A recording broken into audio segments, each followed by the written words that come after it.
이렇게 쭉 해보도록 하겠습니다. 하나님 나라라는 주제가 어떻게 보면 성경에서 제일 중요한 주제 중에 하나라고 할 수 있어요. 그래서 하고자 하면은 진짜 다룰 얘기가 많지만, 이제 우리가 당신의 나라가 임하소서라고 기도할 때 이제 어떤 내용을 담아서 기도해야 하는지를 좀 자세히 살펴보면서 가기 원합니다. 그래서 지난 시간에 기억나죠? 하나님 나라는 왕국이라고 했죠. 그래서 이제 그 왕이신 하나님이 어떤 분이신가를 알면 이 하나님 나라가 어떤 나라인지, 그리고 어떤 원리로 임하게 되는지를 우리가 알 수 있고, 뭘 원해야 되는지, 뭘 기도해야 되는지가 이제 명확해지는 거죠. 그래서 왕이신 하나님은 어떤 하나님이시다? 사랑의 하나님이시다라고 했었죠.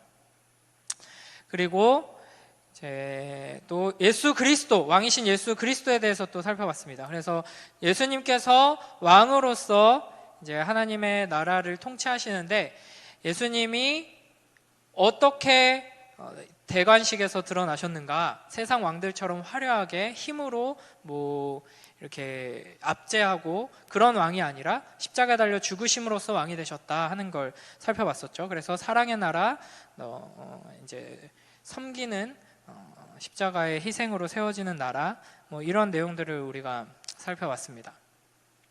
그 다음에 좀 PPT도 좀 보여주세요. 다 넘어가고. 그래서 이제 왕국이라고 했었고, 이제 이거 쭉 넘어가고. 그래서 이제 우리가 몇 가지 하나님 나라에 대한 오해들을 좀 점검하면서 이제 살펴보도록 하겠습니다. 그러니까 우리가 천국 하면은 가장 크게 오해하는 게 죽어서 가는 나라라고 생각하기가 쉬워요. 이렇게 이제 설명을 하면서 들으면은 그렇게 생각 안 하는데, 그냥 뭐 성경을 읽거나 이야기 속에서 천국이 나오면 가장 먼저 떠올리는 이미지가, 아 맞아, 뭐 돌아가신 우리 할머니 할아버지 계신 곳, 뭐 이런 이미지로 가장 먼저 떠올리기가 쉬운데, 사실은 이제 그걸 우리가 좀 깨야 돼요. 천국 하면은 가장 먼저 떠올려지는 이미지가 그거여서는 안 되고, 이제 왕이신 하나님, 왕이신 그리스도의 통치 다스리심을 우리가 봐야 하는 겁니다. 그래서 엄밀히 말하면 천국은 죽어서 가는 나라가 아니라 반대로 살아야지만 갈 수 있는 나라가 천국인 거예요. 그래서 요한복음 3장 5절 말씀 함께 같이 읽어볼까요? 시작. 예수께서 대답하시되 진실로 진실로 내게 이르노니 사람이 물과 성령으로 나지 아니하면 하나님의 나라에 들어갈 수 없느니라. 아멘. 그래서 이제 이미 우리 먼저 이 땅에서 살다가 죽은 성도들이 지금 천국에 거하고 있죠. 그러나 그들은 죽었기 때문에 갔다기보다는 이제 참으로 산 사람이기 때문에 이제 육체가 죽어서 지금 천국에 먼저 가 있는 거죠. 그런 이제 개념으로 우리가 생각할 필요가 있고요. 그 다음에 이제 하나님 나라는 이제 우리의 힘과 능력으로 갈 수 있는 나라가 아니다. 뭐 이제 뭐 유치부나 초등부에서 하는 찬양 중에 뭐 이런 오해를 하게 만드는, 그러니까 뭐 심각한 오해는 아니지만 이렇게 자세히 배우지 않고 이런 식으로 잘못 오해할 수 있게 만드는 그런 요소들이 많이 있죠. 뭐 구원 열차 타고서 하늘나라 가지요라든지, 뭐 돈으로도 못 가요 하나님 나라, 뭐 이런 찬양들 많이 어렸을 때부터 배워왔죠. 그러니까 그런 게 익숙하면은 하나님 나라에 대해서 성경을 통해서 잘 배워본 적은 별로 없지만, 그런 찬양들이 익숙하다 하면은 당연히 이제 하나님 나라 우리가 가는 걸로 생각하기가 쉽죠. 네, 우리가 가는 측면도 있지만 이제 더 중요한 이미지는 하나님 나라가 우리에게 온다 하는 겁니다. 그렇죠?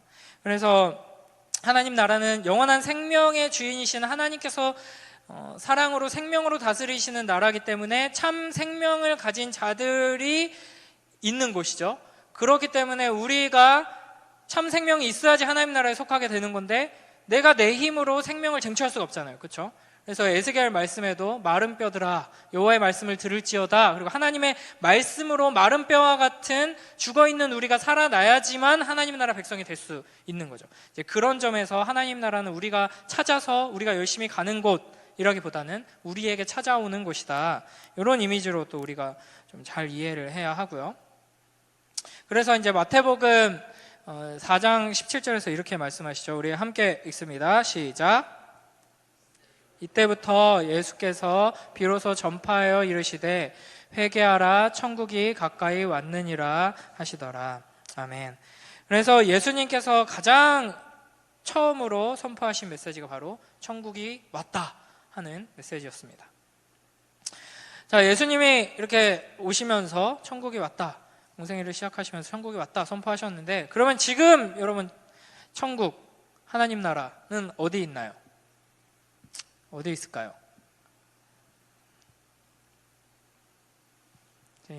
제가 이제 유튜브 영상도 이렇게 찍어가지고 올리고 있는데, 유튜브 영상은 한 3초 준 다음에 제가 대답을 하거든요. 하나님 나라 어디 있을까요? 맞아요, 이러면서 이렇게 하는데, 여러분들 뭐 마음속으로 다 대답했죠? 우리 하나님 말씀 안에서 좀 답을 찾아봅시다. 누가복음 17장 20절 21절 함께 읽습니다. 시작.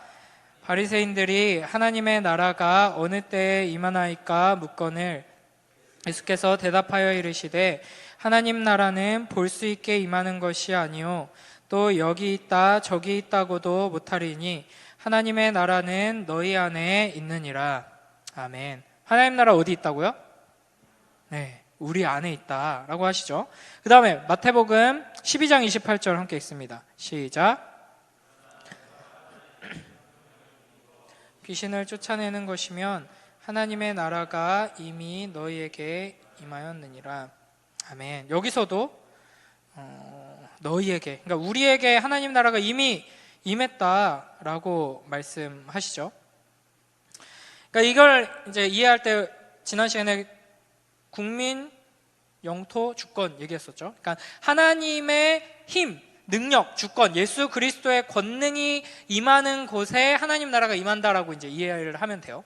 하나님의 능력 안에서 하나님의 능력을 힘입어서 살아가는 사람들 안에 이제 하나님의 통치, 예수 그리스도의 통치가 실현되는 곳에 이제 하나님 나라가 임한다라고 볼 수 있는 것이죠. 그래서 이제 우리가 하나님 말씀에 순종하면 거기가 이제 하나님 나라가 되는 거예요. 자, 또 한 군데 더 봅시다.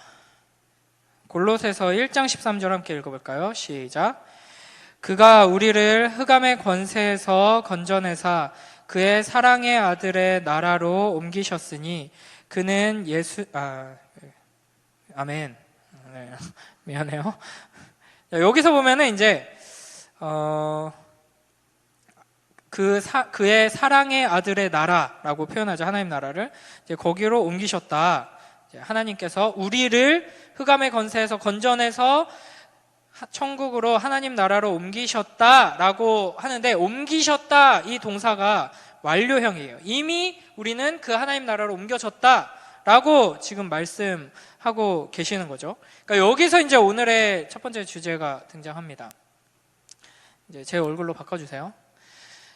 PPT가 좀 오늘 많긴 한데, 자, 분명히 이제 하나님께서는 하나님 나라가 어디 있냐라는 질문에 우리가 지금 3군데 정도 찾아봤는데 이미 우리에게 있다고 하죠. 하나님의 백성들, 예수 그리스도를 믿고 왕으로 섬기며 순종하는 자들 가운데 이미 하나님 나라가 있다. 여기 있다 하나님 나라, 여기가 하나님 나라다, 우리가 하나님 나라다 이렇게 말씀하시고, 골로새서 말씀에서도 이미 우리는 흑암의 권세에서 하나님 나라로 옮겨진 자들이다. 우리는 지금 하나님 나라에 있는 거잖아요. 그렇죠?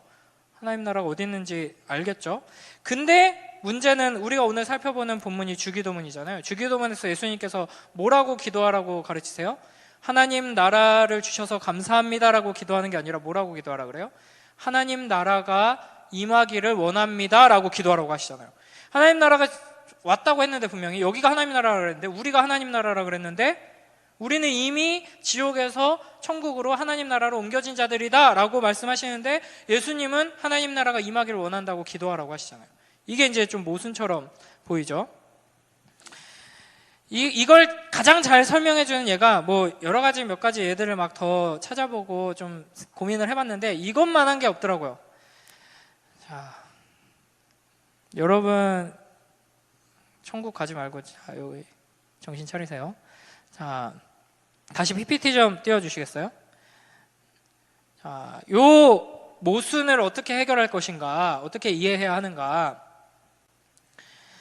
자, 이게 뭐 보이나 모르겠는데, 세계 2차 대전 때 있었던 가장 중요한 전투입니다. 맨 위에 제목이 있죠. 노르망디 상륙작전이라는 전투가 있었어요. 이걸 이제 다룬 영화가 라이언 일병 구하기라고 있는데 혹시 본 사람 있어요? 헉, 진짜? 19금 아닌가? 그렇죠. 엄청 잔인하죠. 그 전쟁을 아주 현실감 있게 저는 보다가 도저히 못 보고 이제 껐던 것 같은데 막 이렇게 뭐 머리통 날아가고 막 난리 날 텐데 팔 날아가고 막 그런 이게 이제 우리나라도 비슷한 상륙작전이 있었죠.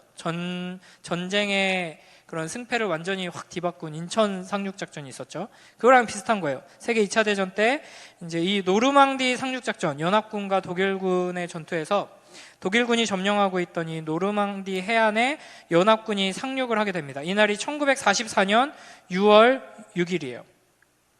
이 상륙작전이 성공함으로써 이제 전쟁의 양상이 완전히 이제 결정이 나버렸죠. 그래서 독일은 완전히 이제 우린 망했다. 우리 이제 더 이상 승산이 없다라고 결론 지을 수밖에 없는 상태가 됐고 연합군 입장에서는 이 전쟁이 이제 완전히 이겼다. 그래서 이 노르망디 상륙 작전이 성공했다라는 소식이 이제 다른 데 배치되어 있는 군대들한테 전해졌을 때 독일군은 그 소식을 듣고 이제 절망했고 이제 연합군들은 환호성을 지르면서 오늘은 막 특식 먹자, 치킨 먹자 이러면서 이제 파티를 벌이게 된 거죠. 그래서 이제 이 노르망디 상륙 작전이 원래는 이제 6월 5일에 하기로 했다가 날씨가 안 좋아서 6월 6일로 이제 상륙 작전을 펼쳤는데 이 날을 이게 아마 영화의 한 장면일 것 같고요. 이제 이 날을 D-Day라고 합니다. D-Day. 여러분 D-Day라는 말 많이 쓰죠. 그래가지고 D- 며칠 뭐 이런 식으로 표현을 하기도 하고. 자, 근데 이제 세계 2차 대전이 이 노르망디 해안에서만 일어났던 게 아니죠. 전 세계 곳곳에서 다 전쟁이 벌어지고 있었습니다. 뭐 태평양 쪽에서는 미국하고 어디가 싸우고 있었죠? 이 시기에? 동시에? 일본하고 싸우고 있었잖아요. 역사를 잘 모르나? 자, 그리고 이제 전 세계 곳곳에 이렇게 전투가 벌어지고 있었기 때문에 노르망디 상륙작전 하나가 승리했다고 해서 그 즉시 전쟁이 다 끝나버리는 건 아니었습니다. 그렇죠? 그래서 이제 완전히 승리했다고 포성이 다 멈추고 전쟁이 딱 마무리될 때까지는 거의 1년이 더 걸렸어요. 그래서 1945년 5월 8일에 종전이 딱 선언되고 승리가 선포되는 거죠. 이날을 이제 빅토리데이 해서 V-Day라고 합니다. 이제 일본과의 전투는 언제 끝났을까요? 45년? 뭐 다 알죠? 며칠인지? 우리 광복절이잖아요. 그렇죠? 좀 더 지나서 8월 15일 이때 이렇게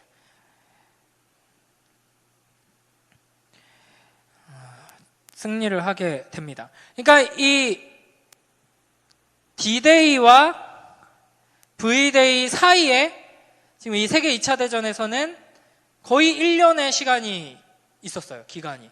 그래서 노르망디 상륙 작전이 성공함으로써 이 전쟁은 이겼다라고 다들 파티를 벌였고 반대편에서는 이 전쟁은 졌다 하고 완전히 절망했죠. 그러고 나서 그냥 다 항복하고 전쟁이 끝나고 이제 군인들이 다 집으로 돌아간 게 아니라 남은 전투들이 있죠. 그죠? 더 이상 이길 방법이 전혀 없지만 그럼에도 불구하고 후퇴하면서 싸우기도 하고 어떻게든 여기 이 땅만큼은 우리가 놓치지 않으리라 하고 또 전투를 하기도 하고 그래서 유럽 곳곳에서 이제 전투가 계속 벌어집니다. 그리고 그 작은 전투들 중에는 연합군이 진 전투도 있어요. 그러나 전쟁 자체는 이미 연합군이 승리한 거죠. 우리가 이제 이 사이에 살고 있는 겁니다. 여러분 이제 시험 수능 본 사람들도 이제 비슷한 거죠. D-Day가 수능 날이었어요. 그래서 이제 수능을 치렀어요. 뭐 가채점 하면 대충 점수 알죠. 내 점수 뭐 어떻고 이제 알죠. 승리한 사람들도 있고 이제 패배한 사람들도 있고 바꿀 수가 없어요. 그러나 이제 아직 뭐 입시가 다 끝난 게 아니잖아요. 그렇죠?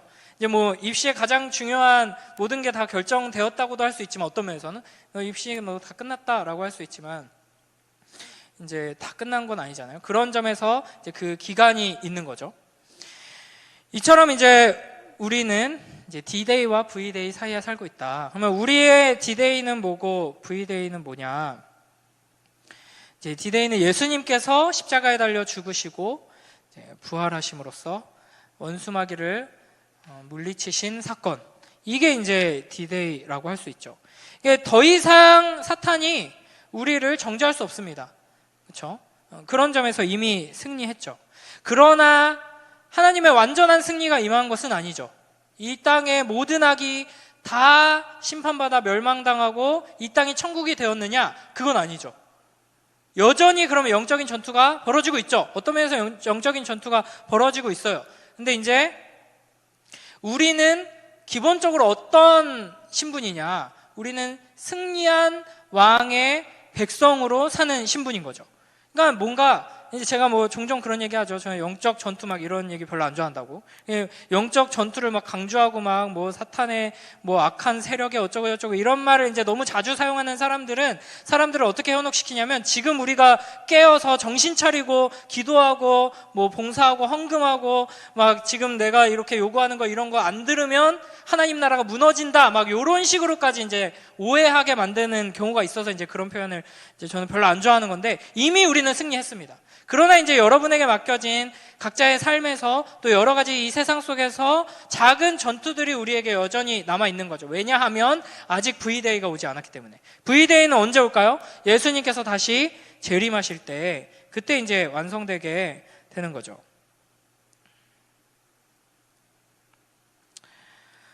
네.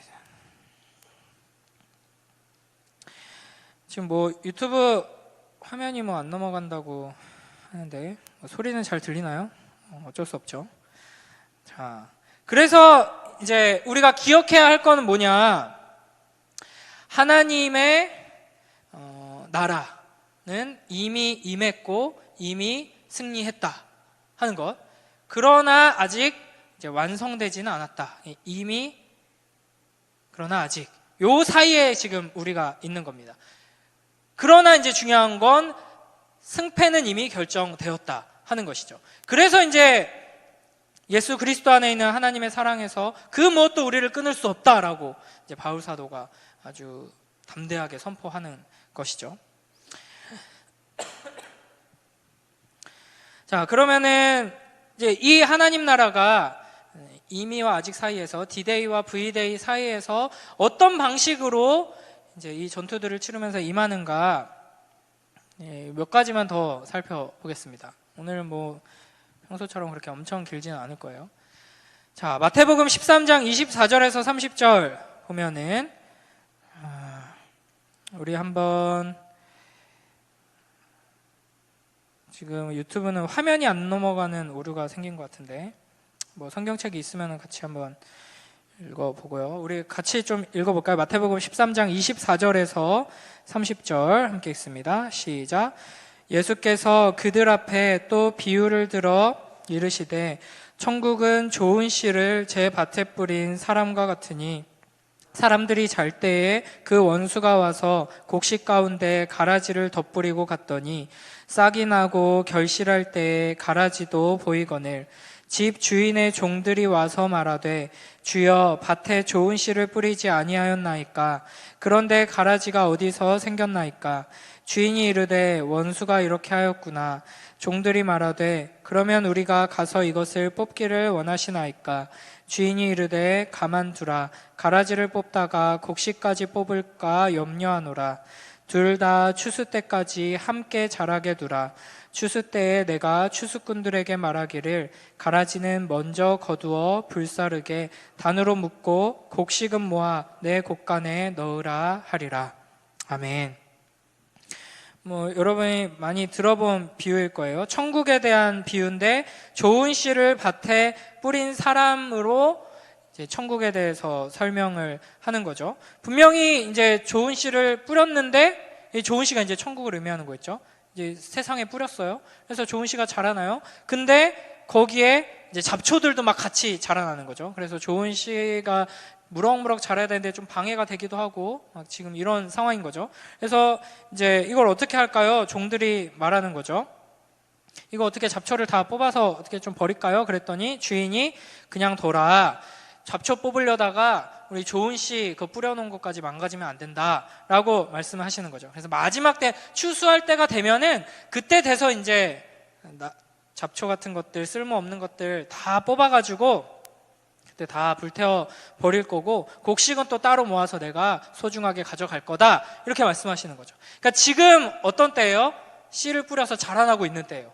근데 이상하죠. 천국이고 우리는 천국이 자라나면은 아무도 못 건드리고 천국만 무럭무럭 잘 자라는 게 당연할 것 같은데 옆에 막 잡초들이 막 난리가 나고 있는 거예요.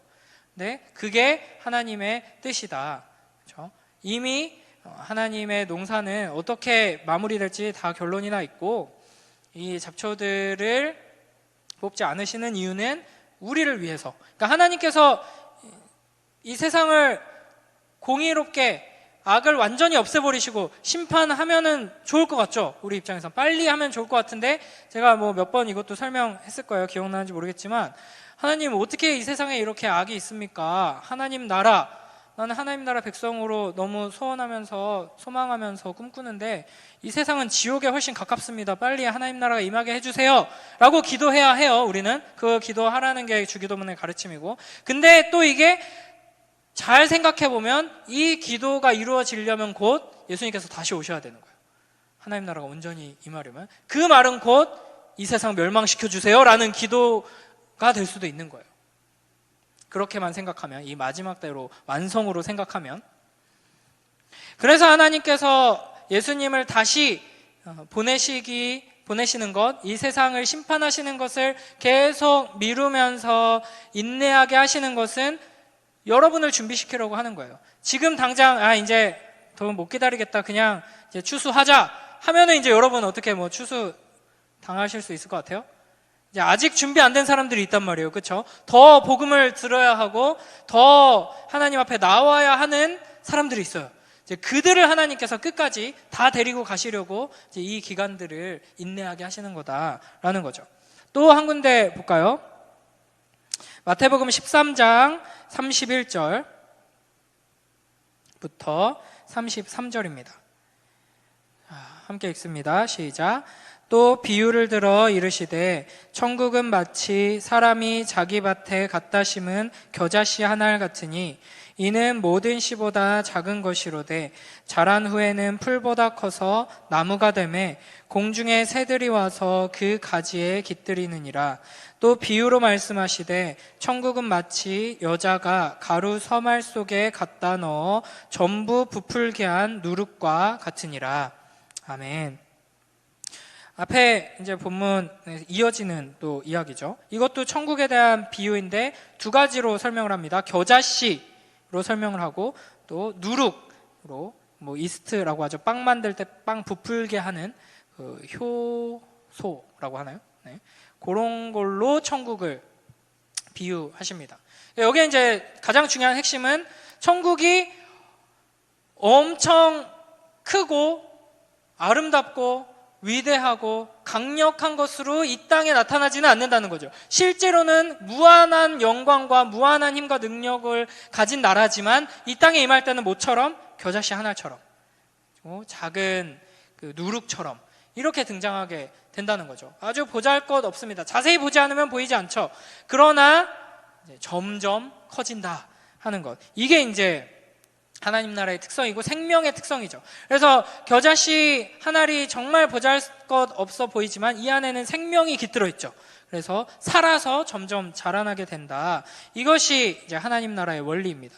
그리고 이제 여기서 이제 중요한 게 우리가 하나님 나라 백성으로서 이 땅 가운데 하나님 나라를 확장시키고 불러오는 방식이 이제 여기에 잘 담겨 있죠. 겨자씨.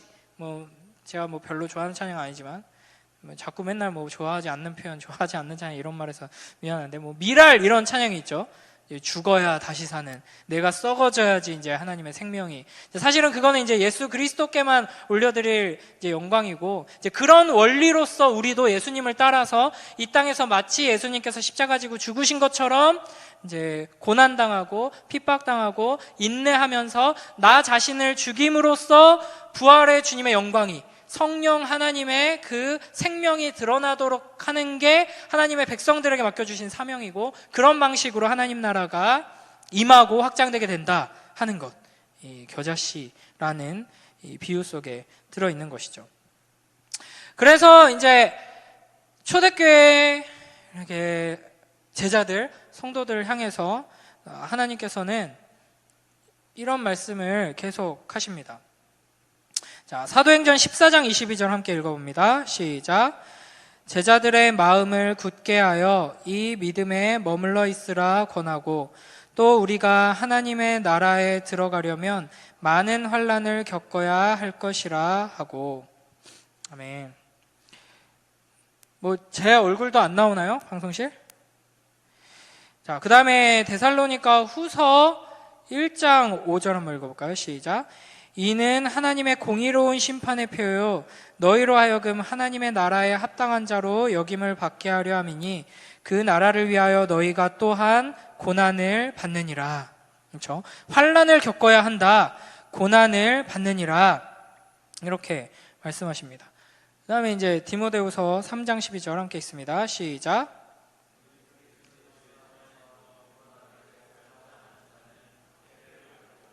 아멘. 그래서 이제 신약 성경에 보면은 마테마가, 누가, 요한, 복음서가 있고 그 다음에 초대교회 역사에 대해서 이제 사도행전이 쭉 이야기를 해주죠. 그 다음에 이제 요한계시록까지 쭉 편지들이잖아요, 그렇죠? 여러 가지 상황 속에서 이제 사도들이 교회에게, 성도들에게 이제 보내는 편지들인데 이 모든 편지들의 핵심을 딱 한마디로 하면 인내입니다. 인내해라. 그러니까 우리가 예수님께서 다시 오시는 그날까지 갖춰야 하는 가장 중요한 덕목 중에 하나가 인내라는 거죠. 왜냐하면 우리는 D-Day와 V-Day 사이에 지금 살고 있기 때문입니다. 그래서 이제 이미 우리에게 주신 승리를 붙들고 인내해야 하고 완성될 그 승리를 바라보면서 기쁨으로 인내해야 하는 것이죠. 그래서 이 인내하라라는 말에는 우리가 당연히 이 앞에 지금 새 구절들에서 드러나듯이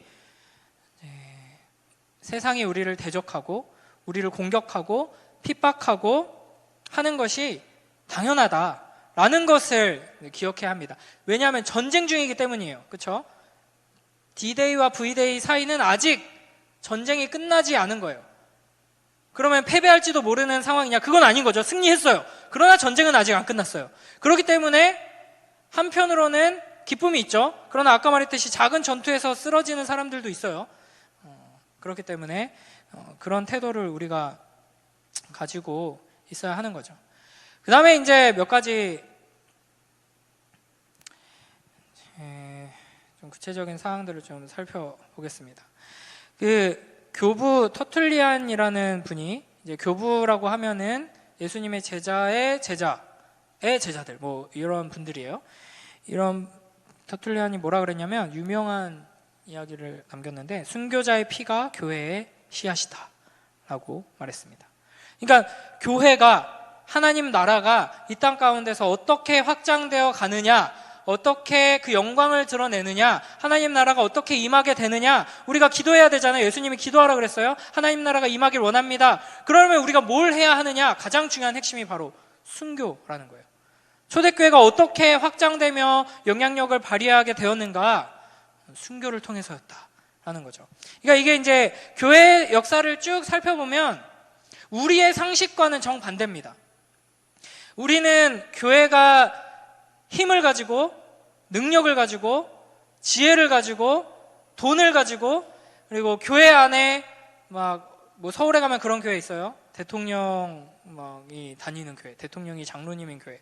뭐 어떤 교회는 어떤 야당 지도자와 그 여당 지도자가 동시에 출석하는 교회도 있었어요. 몇 년 전에. 이제 그런 유력한 사람들이 교회에 많이 들어오고, 교회, 그리스도인의 영향력이 이 사회에서 강력해질 때 하나님의 나라가 더 확장된다고 생각하기가 쉬워요.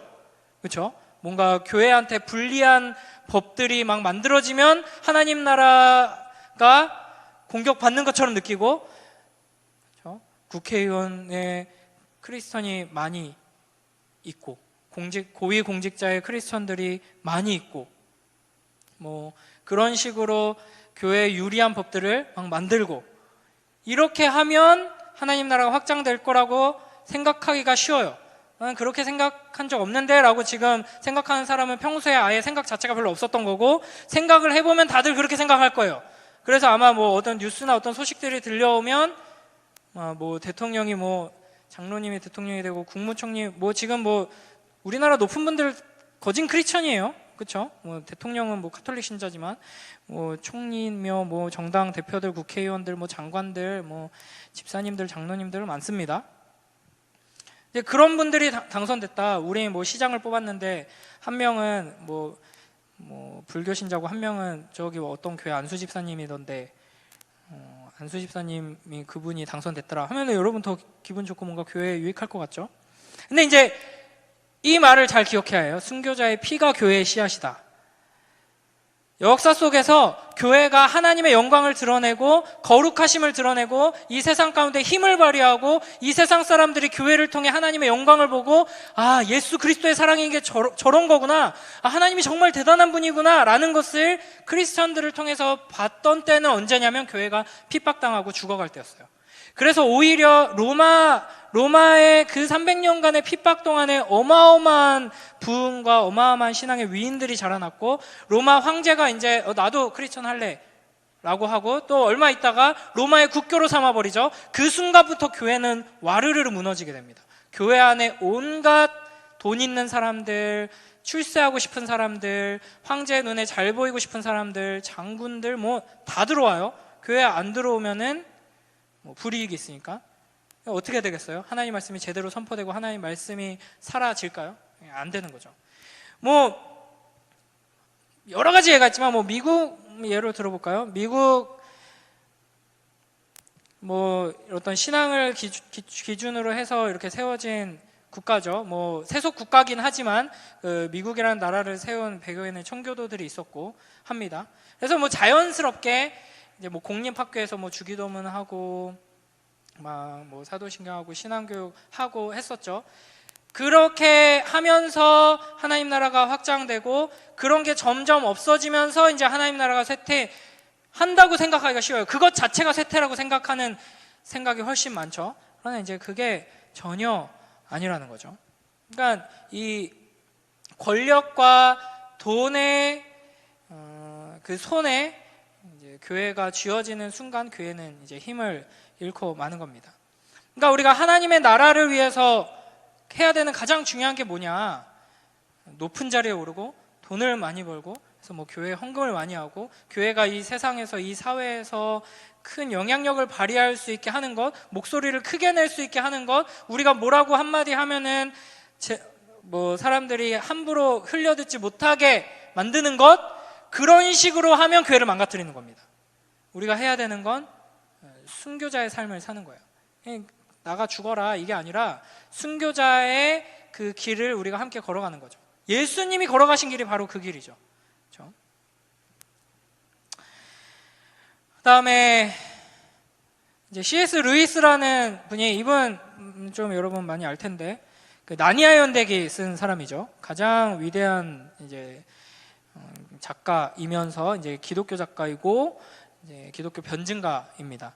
그래서 이분은 그 나니아 연대기라는 책을 통해서 그 이야기를 통해서 이제 복음, 성경의 스토리를 이제 세상 사람들한테 이제 들려준 사람인데, 이분은 아주 멋진 말들을 많이 남긴 사람인데 이렇게 말했어요. 모기의 천국이 인간에게는 지옥이 될 수 있는 것이다.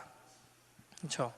그러니까 우리가 이제 천국 하면은 또 아까 이제 말했던 게 그냥 죽어서 가는 이제 하늘나라, 유령들이 둥둥 떠다니는 곳, 요렇게 이제 우리가 즉시 생각하기가 쉬운 그런 상황 가운데 있는데, 또 한 가지 이제 잘못 생각하는 게 천국은 우리가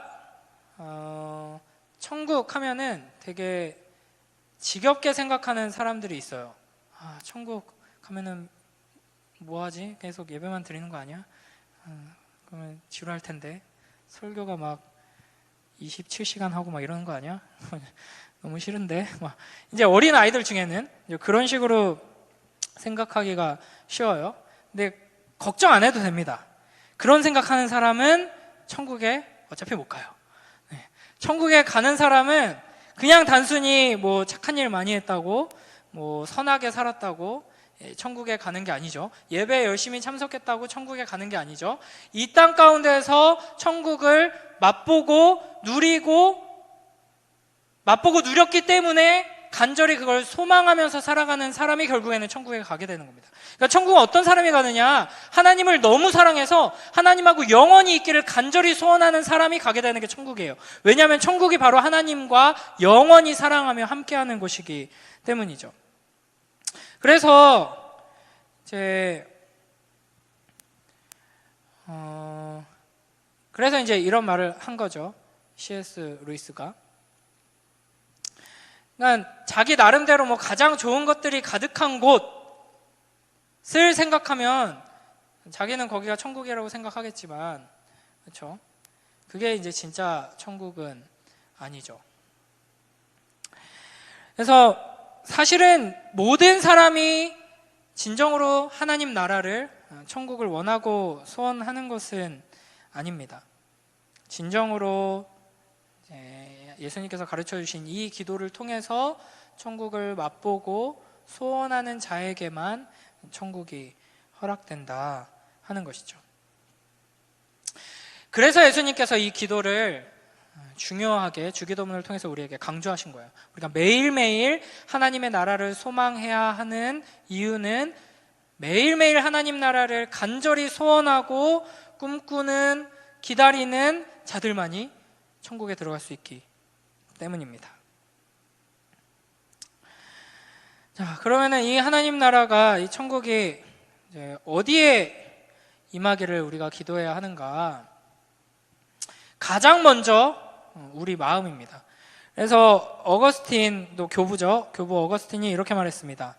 하나님, 내가 죽지 않게 나를 죽여주십시오. 약한 자인 나에게서 나를 구원해 주십시오. 하나님 나라가 이 땅에 임하기를 기도하며 소원하며 이 땅에 임하도록 우리는 이제 살아가야 하는데, 이 하나님 나라가 이 땅에 임하는 것을 가장 방해하는 나라는 어디에 있느냐? 이 대한민국, 아니면 이란, 무슬림 국가, 이란, 아니면 공산국가, 북한, 그런 나라들도 있어요. 모든 이 세상의 세속 국가들에는 하나님 나라에 반하는 속성들이 있습니다. 그렇죠? 그러나 이제 우리가 가장 먼저 기도해야 할, 대적해야 할 하나님 나라의 원수 나라는 어디냐? 여러분 마음 가운데 있다는 거예요. 우리 마음 가운데. 내가 왕이 되어 다스리는 그 나라가 깨지지 않는다면 하나님의 나라가 임할 수 없다라는 거죠. 그래서 우리가 첫 번째로 기도해야 할 것은 하나님 나라가 임하기 원합니다. 지금 우리가 하나님 나라가 어떤 나라인지, 그리고 어떤 방식으로 임하는지 쭉 살펴봤죠. 그 나라가 가장 먼저 우리 안에 임해야 되는 거예요. 그래서 하나님, 내 마음 가운데 하나님 말씀이 임해서 하나님께서 통치하고 다스려 주시옵소서. 하나님의 나라가 임하게 하여 주시옵소서. 내 마음, 내 생각부터 이제 개조가 돼야 되는 거죠. 세상의 원리로, 세상적인 기준으로 모든 것을 판단하고 바라보는 것에서 하나님 나라의 원리로 이제 바라볼 수 있게 회복되는 것, 이것이 이제 하나님 나라가 임하는 것이고, 내가 주권을 가지고 결정 내리고 계획하고 내 힘으로 하는 것이 아니라 하나님의 뜻을 구하면서 하나님의 뜻대로 순종하는 방식으로 내가 살아가는 것이 바로 내 안에 하나님의 나라가 임하게 하는 것이죠. 그렇게 해서 이제 나의 영혼 안에, 마음 안에, 나의 삶 안에 하나님 나라가 임하고, 그렇게 하나님 나라가 임한 나를 통해서 우리 안에 하나님 나라가 임하게 되는 것이죠. 그래서 세상 사람들이 모여서 무언가 일을 이룰 때 관계 맺는 방식, 일을 진행하는 방식과 전혀 다른 방식으로 우리가 관계 맺으면서 일을 진행하게 되는 것이죠. 그게 교회죠.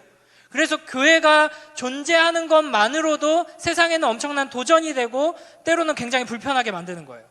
우리가 과연 그렇게 하고 있나 돌아보고 그걸 여러분이 꿈꿔야 되는 거예요. 그냥 내가 이제 장효산학교의 성도라는 것, 또 입교 교인이라는 것만으로도 내가 그냥 일주일에 한 번 교회에 가서 학원 가듯이 교회 가는 것이 아니라 공동체에 속해서 이 장효산학교에서 함께 살아가는 이 방식 자체가 세상에게는 굉장히 이상하게 보여야 마땅하다는 것이죠. 왜냐하면 이 안에 하나님 나라가 임해 있기 때문에. 그래서 세상 사람들은 돈이 최고의 가치고 이제 내가 능력을 쌓고 스펙을 쌓고 하기 위해서 모든 것을 투자하고 우리 가족의 행복, 안전이 최우선이고 뭐 이런 식으로 살아가잖아요. 그걸 위해서 이제 뭐 시간을 분배하고 뭐 이렇게 돈을 쓰고 이렇게 하죠. 근데 우리는 어떻게 해요?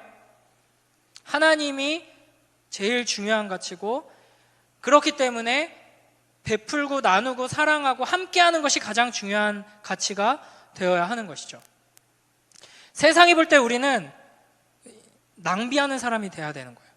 시간도 낭비하고 돈도 낭비하고 재능도 낭비하고 인생을 아주 낭비하고 있네, 한심한 놈들처럼 보일 수밖에 없어야 되는 거죠. 그렇게 우리가 하나님 나라를 이루면서 살아가도록 교회로 부름받은 것이죠. 또 우리 가정도 마찬가지죠. 우리 가정 안에도 다 뭐 부족한 사람들이죠. 부족한 사람들이 모여서 부모가 되고 자녀가 되고 형제가 되고 이제 가정을 이루는데 세상 사람들이 가정을 이루는 방식과 이제 또 달라야 하는 거죠. 그걸 위해서 이제 우리가 매일매일 기도해야 하는 것입니다. 이렇게 내 안에 하나님 나라가 임하고 우리 가정 가운데 하나님 나라가 임하고 우리 공동체 가운데 하나님 나라가 임하면 이제 우리를 통해서 이제 이 세상 속에 하나님 나라가 임하게 되는 거죠. 그걸 여러분이 소원하며 매일매일 기도하도록 예수님께서는 이 기도를 우리에게 가르쳐 주신 것입니다. 하나님의 나라가 임하길 원합니다 라는 이 기도의 의미를 우리가 기억하면서 매일매일 또 간절히 소원하고 또 여러분이 계속 배워야 해요. 솔직히 말하면 이 수준 낮은, 죄송하지만 저의 이 설교 한두 번 듣고 하나님 나라에 대해서 다 이해한다? 그럴 수 없죠. 여러분이 아무리 이해가 빨라도 제가 전한 걸 여러분이 다 이해했다고 해도 아직 멀었습니다.